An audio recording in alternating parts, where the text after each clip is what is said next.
Bismillahirrahmanirrahim. Assalamualaikum warahmatullahi wabarakatuh. Wilujeng enjing sadayana. Alhamdulillah dina poe ieu urang tiasa diajar deui ngeunaan basa Sunda. Dina poe ieu urang rek diajar ngeunaan paguneman. Nah, di sini Ibu menggunakan website dari macadunia.blogspot.com. Di sini paguneman itu masuk ke dalam bab 1 pada buku paket kalian. Nanti ketika kalian sudah mendapatkan silahkan dibuka bab 1-nya. Oke, Ibu akan menjelaskan dari sini. Jadi paguneman nyaeta kagiatan. Kita zoom ya. Paguneman nyaeta kagiatan nyarita dua arah. Jadi kegiatan bercerita dua arah. Bisa oge diartikeun mengungkapkeun perasaan jeung pikiran kahayang. Jadi bisa juga diartikan sebagai ungkapan perasaan atau pikiran dan yang kita inginkan gitu ya. Pikiran kahayang itu berarti pikiran yang kita inginkan.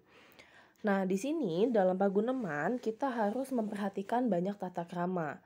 Nah, salah satunya itu adalah entong nyaritana urang kudu merhatikeun intonasi. Jadi dalam bercerita kita harus memperhatikan intonasinya.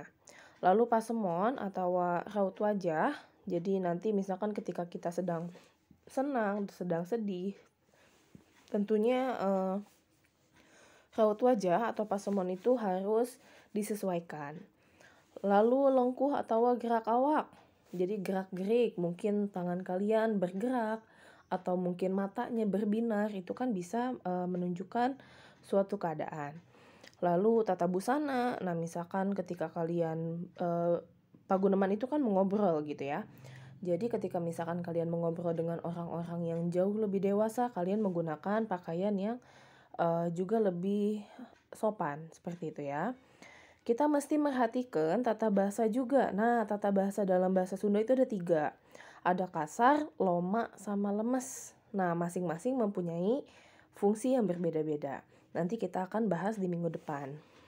Nah, di sini ada contoh percakapan antara Desi dan Neng. Nah, di sini kita lihat, Neng dupi ari di kampung, Neng dupi ari di kampung Neng pamihut Bandung sok aya lolombaan tara. Nah, jadi artinya kalau di kampung kamu itu ada ketika ada HUT Bandung itu ada lomba-lombaan enggak gitu ya. Terus kata Neng, "Oh sok, mung tara sarame dina sanesna dan nu ngiringna tara seueuran." Jadi suka ada tapi tidak selalu ramai karena yang mengikutinya itu juga tidak terlalu banyak. Lalu kata Desi, "Naha teu rame panginten lomba-lombana?" Nah, kenapa nggak rame-rame gitu perlombaannya? Lalu Neng menjawab, "Ah da nu ngaramekeun mah pamaenna rek sakumaha teu rame lombana ge Des. Panginten teu level ngiringan nu karitu teh." Jadi yang intinya tuh yang meramekan hanya yang ikut lomba aja seperti itu. Jadi kurang lebih dalam dialog ini antara Desi dan Neng atau paguneman Desi dan Neng itu menceritakan mengenai HUT Bandung. Nanti kalian ke bawahnya bisa baca lagi gitu ya. Nah, biasana bahasa Sunda teh rupi-rupi ragam bahasa. Nah, misalnya ragam budak biasa dipakai barudak leutik. Jadi ada bahasa-bahasa yang biasanya itu dipakai oleh anak-anak kecil. Nah, bahasa loma biasana ini ya. Biasana sok dipakai dina pergaulan anak muda. Jadi agak-agak gaul gitu ya. Itu bahasa loma. Kalau tadi ragam bahasa budak berarti untuk anak-anak, kalau loma itu untuk yang remaja, mungkin seusia kalian. Lalu ada juga bahasa kasar. Itu biasanya tidak masuk ke dalam bahasa formal gitu ya. Nah, ada lagi bahasa lemes biasana sok digunakan dina ragam formal sini ya. Nah, misalnya teh dianggo kana dina acara rapat. Nah, di situ ya. Atanapi ti sahandapeun ka saluhureun. Jadi Kalau bahasa formal itu biasanya dipakai pada acara rapat atau misalkan ketika kamu, berbicara dengan yang lebih tua di sini ya. Nah ini, ti sahandapeun ka saluhureun. Dina basa Sunda aya nu disebut percakapan. Nah, tapi sebenarnya mah percakapan sareng paguneman teh sami. Jadi itu ya. Sini tapi beda kalimat gitu ya. Mun ceuk bahasa Indonesia mah percakapan mun diterjemahkan karena bahasa Sunda itu paguneman gitu ya. Tapi orang Sunda ada juga yang tidak nggak tahu apa-apa tentang ini ngaranna paguneman. Jadi ada juga beberapa orang Sunda nggak ngerti apa tuh paguneman gitu ya. Karena sebutannya itu disamakan, jadi ngobrol gitu ya. Jadi disebutnya ada yang orang Sunda bilangnya ngobrol atau mungkin percakapan kayak gitu. Jadi disamakan dengan bahasa Sunda. Tetapi dalam bahasa Sunda sendiri percakapan disebut juga sebagai paguneman. Nah di sini sekarang paguneman dina basa Sunda itu rupi-rupi.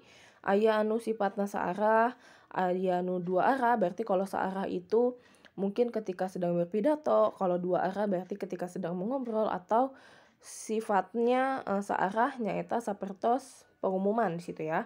Khutbah dan sajabana. Paguneman nu sifatna dua arah atanapi dialog, rek pajonghok, atanapi teu pajonghok atawa percakapan nu sapopoe urang ucapkeun. Jadi kalau misalkan paguneman atau obrolan percakapan itu ya seperti kita biasa ya. Misalkan kamu dan saya kita saling melakukan percakapan seperti itu. Nah, di sini kita masuk ke beberapa paragraf terakhir. Paguneman nyaeta kegiatan ngobrol atau ngawangkong dua arah silih tempas atau tanya jawab. Palaku dina paguneman aya dua orang atau lebih. Jadi kalau paguneman itu adalah kegiatan ngobrol dua arah gitu ya. Silih tempas tuh berarti saling memberikan tanggapan atau bisa juga berupa tanya jawab. Nah, di sini pelakunya paguneman aya dua orang atau lebih.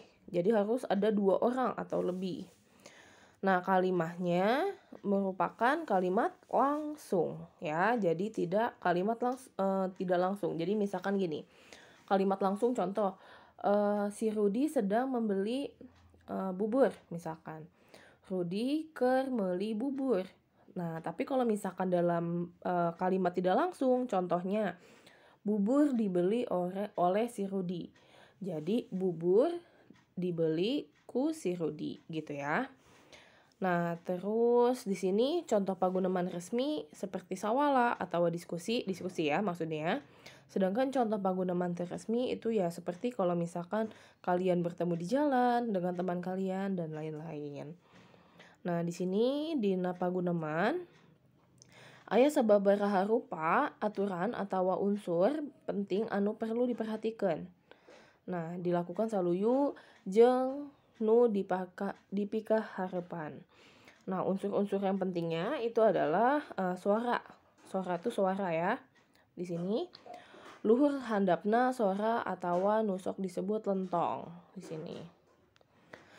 Pilihan kecap-kecap anu disaluyukeun jeung lawan nyarita. Jadi kita memilih beberapa kata-kata yang tadi ada kata bahasa loma, bahasa kasar kayak gitu ya. Serta unsur penjiwaannya. Jadi nanti ini sama aja ya seperti percakapan dalam mungkin kalian pernah baca di buku bahasa Indonesia. Seperti itu. Oke, ini adalah awalan mengenai materi paguneman. Nanti insya Allah minggu depan kita akan masuk ke dalam paguneman yang sesungguhnya. Jadi nanti saya akan memberikan dialog dalam bahasa Sunda atau paguneman dalam bahasa Sunda. Nanti kita rinci apakah dia menggunakan bahasa kasar, loma atau lemes. Oke, cukup sekian. Terima kasih. Wabillahi taufiq wal hidayah. Wassalamualaikum warahmatullahi wabarakatuh. Selamat siang.